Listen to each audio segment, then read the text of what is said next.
Start your day with Morning Edition and wind it down with All Things Considered, only on KPBS. From global headlines to local stories, stay informed, inspired, and connected. Tune in daily or listen anytime at kpbs.org.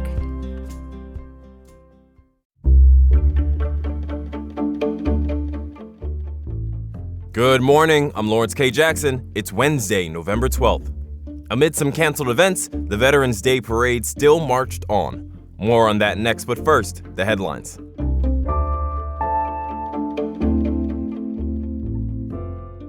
The longest government shutdown in U.S. history could be coming to an end. Earlier this week, a group of Senate Democrats broke ranks and voted for legislation to fund the government through January. But they did not secure an extension of the Affordable Care Act's premium tax credits, a top priority for Democrats. Instead, Senate Republicans have verbally agreed to hold a vote on the issue next month. But for San Diego Representative Mike Levin, that's not enough. 8 Democratic senators decided to undercut the weeks and weeks of fighting to basically give the Republicans everything they wanted. And Chuck Schumer either couldn't or wouldn't keep the Democrats together in the Senate. Levin says he expects the upcoming vote in the House to pass along party lines. As we wait, air travel across the country is still being disrupted. As of yesterday, the FAA is expected to cut 6% of flights at 40 airports, including San Diego International. Here, that resulted in 17 canceled flights and 26 delayed flights out of the airport yesterday. The percentage of canceled flights will jump from 6 to 10% by Friday if the shutdown still isn't resolved. As amazing as they are, pets are a huge responsibility. With that in mind, the San Diego Humane Society announced a new program that could help ease some of the intimidation around bringing a new pet home. The Adoption Trial Program is looking to bridge the gap between fostering and adoption. You can bring home an animal with the intention of adopting, but have 14 days to make sure it's a mutual fit. Organizers say this way, adopters don't have to feel the pressure to commit or feel guilty if it doesn't work out. The program delays payment and final adoption paperwork until after the trial period.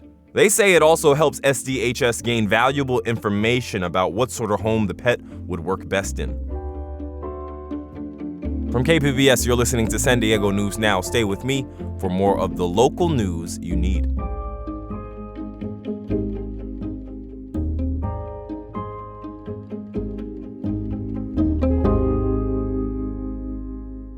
KPBS On Demand is supported by Paint Care, offering households and businesses in California more than 800 leftover paint drop-off sites for recycling. Quantities of 100-plus gallons of paint may qualify for a large volume pickup. Learn more at paintcare.org.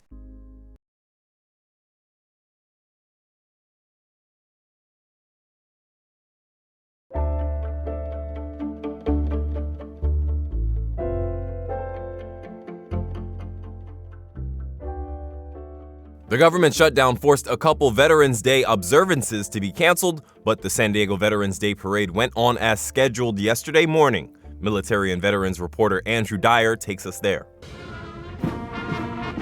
Bands, balloons, and rumbling motorbikes inch their way down Harbor Drive.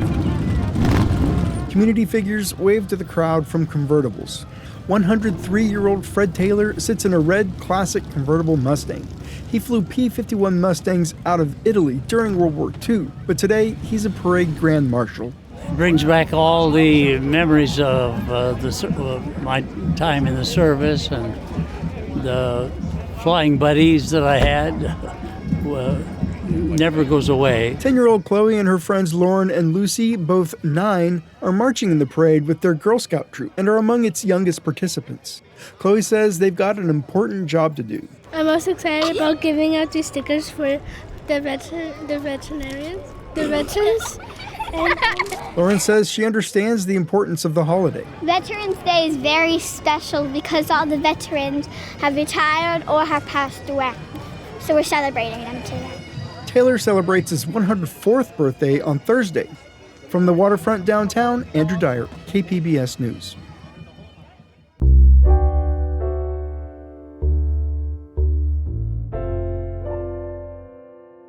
Families who remember the La Colonia community in North County now have some help in their goal to identify and honor their dead.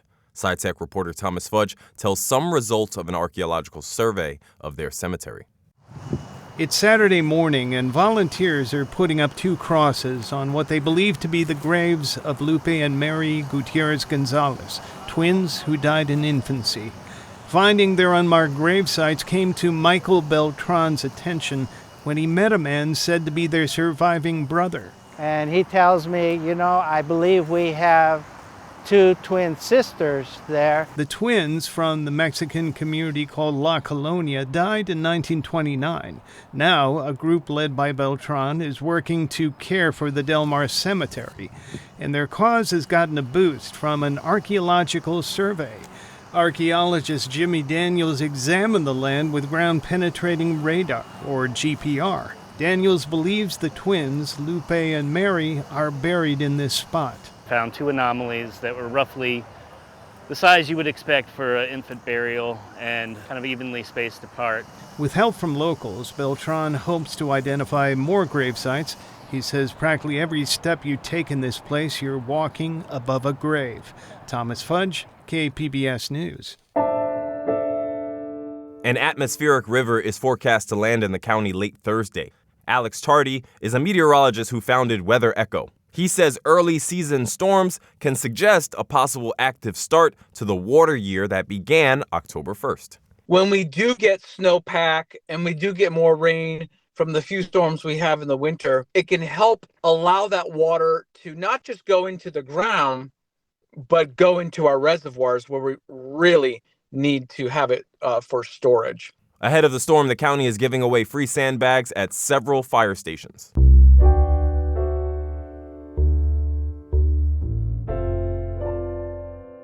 Tri-City Healthcare District and Sharp Healthcare are finalizing an agreement for Sharp to take over Tri-City's hospital operations and finances. They're holding a series of community events to get feedback about the deal. North County reporter Alexander Wen takes a look at the agreement. Tri-City posted the 100-plus page agreement on its website. While some details still need to be finalized, the core aspects of the deal are in place. Dr. Jima is the CEO of Tri-City. He says the main thing is that the agreement preserves Tri-City's core services and leaves room for improvements and maintenance. That includes a $100 million commitment in the first 5 years towards structural improvements, equipment, technology, in addition to programs and services. One thing that won't be coming back anytime soon under this deal is labor and delivery. Tri-City discontinued the service in 2023 because of low patient volume. Ma says Sharp is looking at all commercially viable options to bring that back. The next community meeting is this evening at the Carlsbad Senior Center. Alexander Nguyen, KPBS News.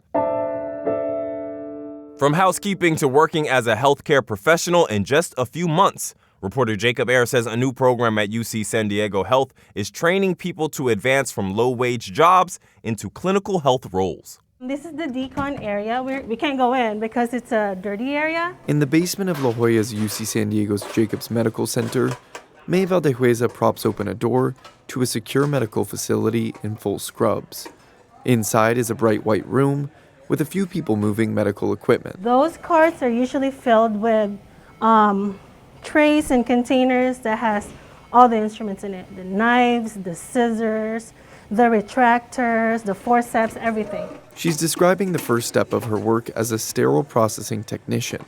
It's a job where she ensures thousands of medical instruments are meticulously cleaned and decontaminated, then assembled, sanitized, and finally organized and stored. When you talk about surgeries, you'll think like doctors, nurses, scrub techs, but before they can actually start their surgeries, they have to have the equipment. It's a role that's relatively new to her thanks to a special training program. Previously, she worked in housekeeping at the organization for the past 8 years and was looking for a change. Just thinking about, I want to go back to school and stuff like that, but there's no really time for it because first, I'm a mom. I got to keep food and roof over the head of my kids, and I was a breadwinner for a long time. So, I'll have to choose between going to school or working. She found something that let her do both. Valdehueza was part of the first cohort of UC San Diego Health's Sterile Processing Technician program. which graduated 10 people earlier this year.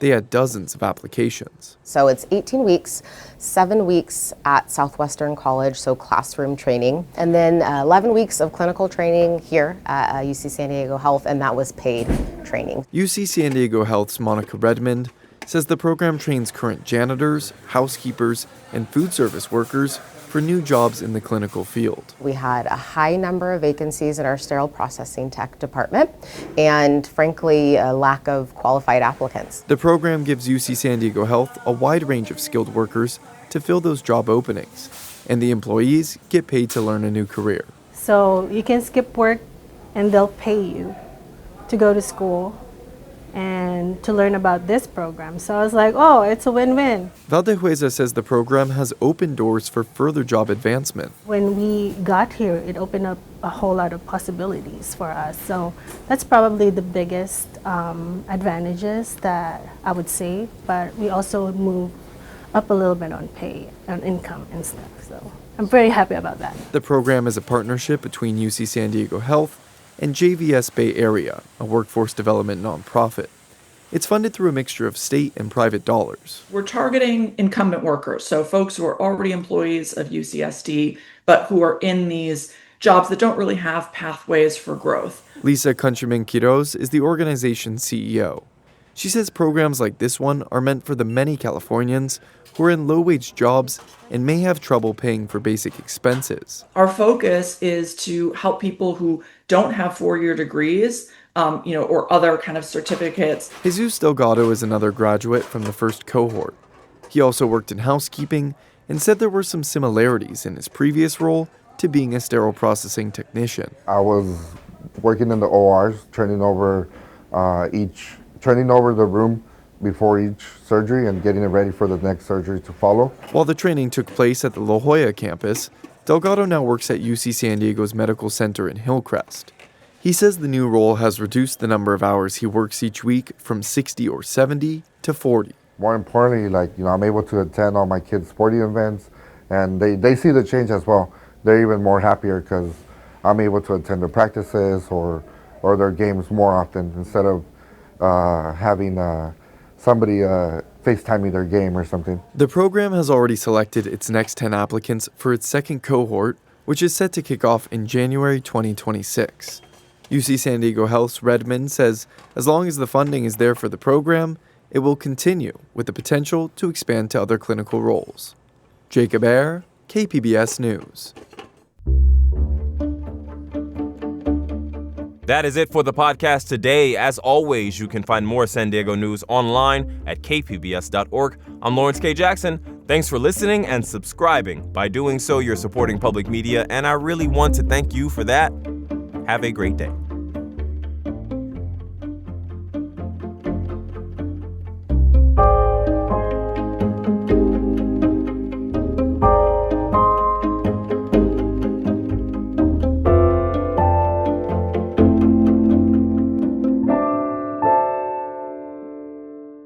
KPBS On Demand is supported by the San Diego County Toyota dealers, presenting a new 2025 RAV4 with on- and off-the-road versatility and available all-wheel drive with gas, hybrid, and plug-in options available. Visit your Toyota dealer for more. The San Diego County Toyota dealers. We make it easy.